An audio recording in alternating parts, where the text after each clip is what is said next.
Hola, buenos días. Bueno, yo soy su maestra Silvia Montemayor, les imparto la materia de amparo.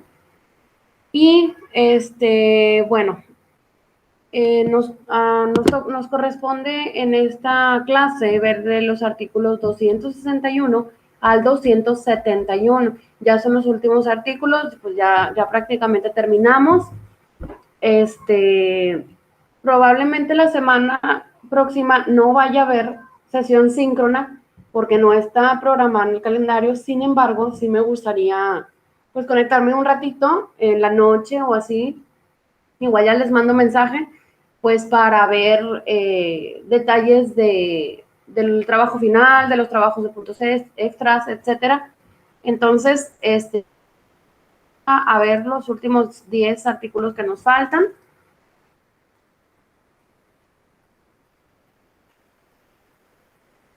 Y bueno,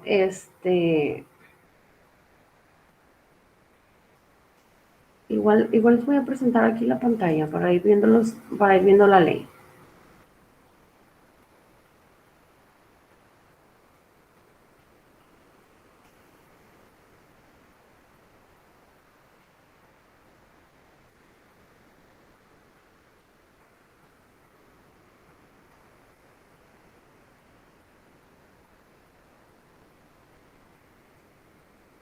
Ok, bueno, pues vamos a ver lo que la ley. Bueno, el artículo 261, bueno, aquí nos habla de los delitos, ¿verdad? Si recuerdan en clases pasadas, pues vimos lo que eran las sanciones, las multas que se podían implementar, los medios de apremio, etcétera, que se podían implementar para, en los juicios de amparo para hacer que las autoridades o otras, pues sí, las partes, cumplieran lo que le exigía el órgano jurisdiccional encargado de resolver del amparo. Y bueno, aquí vamos a ver los delitos a que pueden incurrir cuando hay alguna de las faltas. El artículo 261 nos dice que se impondrá una pena de 2 a 6 años de prisión y multa de 30 a 300 días al quejoso, a su abogado autorizado o a ambos, y con el propósito de obtener una ventaja procesal indebida, en la demanda firme hechos falsos o omita los que consten en relación con el acto reclamado, siempre que no reclamen actos que importen peligro de privación de la vida, ataques a la libertad personal, fuera de procedimiento, incomunicación, deportación, exclusión, proscripción a destierro, extradición, etcétera, ¿sí? Y el punto número 2 nos dice al quejoso o tercero interesado, a su abogado o a ambos, si en el juicio de amparo presenten testigos o documentos falsos. El artículo 162 nos habla de prácticamente lo mismo, pero nos dice que será una pena de 3 a 9 años de prisión, multa de 50 a 500 días, destitución e inhabilitación de 3 a 9 años para desempeñar algún otro cargo o empleo o comisión públicos al servidor público que con carácter de autoridad responsable en el juicio de amparo o en el incidente de suspensión, 1. Al rendir informe previo o con justificación exprese un hecho falso o niegue la verdad. Número 2, sin motivo justificado, revoque o deje sin efecto el acto que se reclama con el propósito de que sobresea el juicio de amparo, solo para insistir con posterioridad en la emisión de lo mismo. Número 3, no obedezca un auto de suspensión debidamente notificado, independientemente de cualquier otro delito que incurra. Número 4, en los casos de suspensión, admita por notoria mala fe o negligencia inexcusable fianza o contrafianza que resulte ilusoria o insuficiente. Y número 5, fuera de los casos señalados en las fracciones anteriores, se resista de cualquier modo a dar cumplimiento a los mandatos o órdenes dictadas en materia de amparo. El artículo 263 nos dice que los jueces de distrito, las autoridades judiciales de los estados y del Distrito Federal, cuando actúen en auxilio de la justicia federal, los presidentes de las juntas de los tribunales y de conciliación y arbitraje, los magistrados de circuito, los ministros de la Suprema Corte son responsables en los juicios de amparo por los delitos y las faltas que cometan en los términos que los definen y se castigan en el Código Penal Federal y la Ley Orgánica orgánica, perdón, del Poder Judicial de la Federación, así como en este capítulo. Entonces, todos pueden tener sanciones, ¿sí? Como nos menciona aquí este artículo, pues puede ser los jueces de distrito, los presidentes de las juntas y tribunales de conciliación y arbitraje, magistrados de circuito, los ministros de la Suprema Corte, etcétera, cuando incurren en una falta o en un ordenamiento que realiza el órgano jurisdiccional en materia de amparo. Bueno, el artículo 264 nos dice: al ministro, magistrado o juez que dolosamente hubiera negado la causa que funde la recusación y esta se comprueba, se le impondrá una pena de 2 a 6 años de prisión, multa de 30 a 300 días, destitución e inhabilitación por un lapso de 2 a 6 años. El artículo 265 nos dice que se impondrá una pena de 2 a 6 años de prisión, multa de 30 a 300 días, destitución e inhabilitación de 2 a 6 años para desempeñar otro cargo, empleo o comisión públicos al juez de distrito o la autoridad que conozca de un juicio de amparo o del incidente respectivo cuando dolosamente no suspenda el acto reclamado a sabiendas de que importe peligro la privación de la vida, ataques a la libertad personal, incomunicación, deportación, etcétera, ¿sí? Bueno, son los prohibidos por el artículo 22 constitucional. Si dichos actos no se ejecutan por causas ajenas a la intervención de los órganos constitucionales mencionados, y número 2, no concediera la suspensión siendo notoria su procedencia.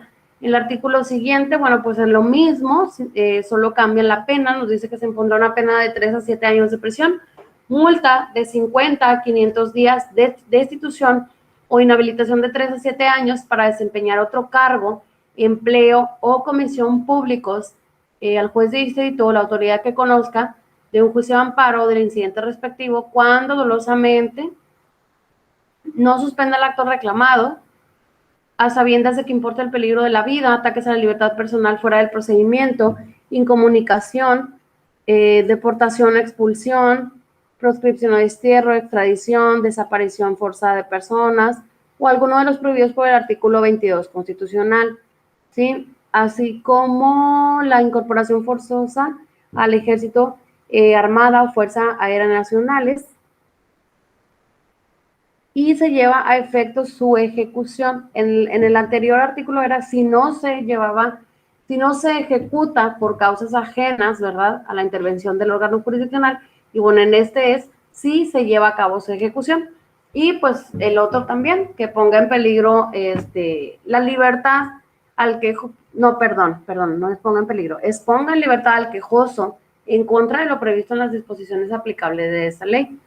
El artículo 267 nos dice que se impondrá pena de 5 a 10 años de prisión o multa de 100 a 1000 días en su caso de destitución e inhabilitación de 5 a 10 años para desempeñar otro cargo, empleo o comisión públicos a la autoridad que dolosamente incumpla una sentencia de amparo o no la haga cumplir, repita el acto reclamado, omita cumplir cabalmente con la resolución que establece la existencia del exceso o defecto.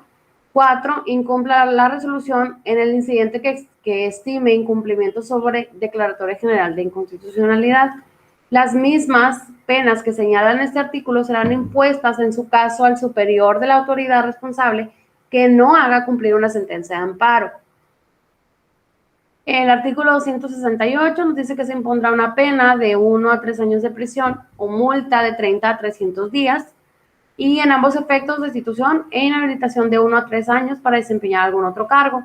El artículo 269 nos dice que la pérdida de la calidad de autoridad no extingue la responsabilidad penal por los actos u omisiones realizados por no cumplir o eludir el cumplimiento de la sentencia de amparo cuando la ley exija su acatamiento. Las multas a que se refiere este artículo son equivalentes a los días multas previstos en el artículo penal federal. Estos días multas, bueno, corresponden a días de salario mínimo. Por ejemplo, ahorita está el salario mínimo en 123.22 pesos diarios. Entonces, por ejemplo, si dice, bueno, se le impondrá una pena de 100 cuotas, bueno, esos 100 se van a multiplicar por los 123.22 pesos a que se refiere el salario mínimo vigente al día de hoy. Y bueno, el último artículo nos dice, cuando al concederse definitivamente al quejoso el amparo, aparezca que el acto reclamado, además de violar derechos humanos y garantías, constituye un delito, se pondrá el hecho en conocimiento del Ministerio Público que corresponda. Bueno, a grandes rasgos, a lo que se refiere esto último que vimos de la ley, bueno, pues es más que todos los incumplimientos que puedan tener las autoridades respecto de los ordenamientos que se hacen en una sentencia de amparo, pues puede tener consecuencias legales. Y como nos dice, pues en algunos casos pueden ser destituidos de su cargo, pueden ser suspendidos para cumplir una función pública. Entonces, pues bueno, se refiere más que todo a eso, ¿verdad? Gracias a estas sanciones que se pueden aplicar, bueno, pues en los juzgados de distrito o los colegiados de circuito, los tribunales unitarios, bueno, pues se han ganado, como quien dice, el respeto de otras autoridades, porque pues todos los ordenamientos que hacen ellos, que son los que resuelven en materia de amparo, pues tienen que ser ejecutados, pero, o sea, es prioridad ante todo. Ante todo, a mí me tocó trabajar en varios juzgados estatales, entonces, pues siempre que había una petición de amparo, un oficio de amparo, pues era de que deja de hacer lo que estás haciendo y contesta lo que te está pidiendo el juzgado de distrito. Porque, pues sí, es una información que solicitan desde una relevancia muy importante. Entonces hay que darle prioridad ante todo. Les digo, pues porque sí se ha dado el caso que sí han multado jueces por el incumplimiento de algún ordenamiento.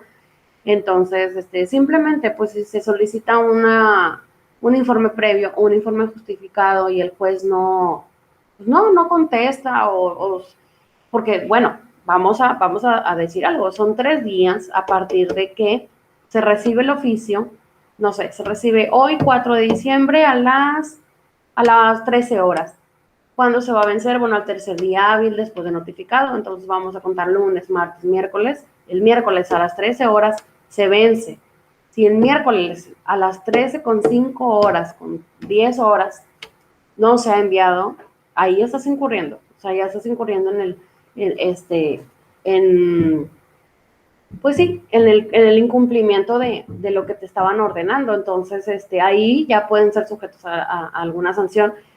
Les repito, todo esto se debe hacer, pues se debe tomar mucha prioridad y hacerlo en el tiempo que nos piden, que nos dan, más bien, que nos dan. Y como les digo, se vence el tercer día, entonces tenemos 3 días para buscar la información que nos solicitan, para ver si es cierto el acto reclamado, si no es cierto, etcétera. Entonces, más que todo se refiere a eso. Les digo, gracias a estos lineamientos, a estos ordenamientos que hace la ley, se ha podido, pues sí, como que lograr que sea muy, muy eficaz el cumplimiento a los ordenamientos que hace un juzgado de distrito. Entonces, bueno, por mi parte sería todo. Les digo, esta semana, pues yo les mando un mensaje si va a haber alguna sesión. Les digo, sería alguna sesión algo informal, solo para ver detalles de, pues si tienen dudas del trabajo final, de los trabajos de los puntos extras. Entonces, bueno, pues ya les mandaría yo un mensajito. Y bueno, por mi parte sería todo. Y bueno, pues les repito, mándenme un mensajito si tienen alguna duda y en breve se los contesto. Que pasen un buen fin de semana.